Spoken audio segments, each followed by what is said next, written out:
সংসদের দক্ষিণ প্লাজায় আমরা 4 জন এমপি আমরণ অনশন করব।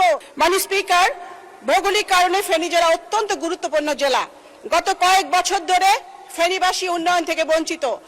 আমরা এই সংসদে ফেনী থেকে 4 জন এমপি এসেছি, আমরা একজন যোগ্য মন্ত্রী পেয়েছি। আমাদের 4 জন এমপির প্রাণের দাবি, আমাদের ফেনীর গণমানুষের দাবি, ফেনীতে একটি সরকারি মেডিকেল কলেজ প্রতিষ্ঠা করতে হবে। ইতিপূর্বে ফেনীতে একটি প্রাইভেট মেডিকেল কলেজ প্রতিষ্ঠিত হয়েছিল।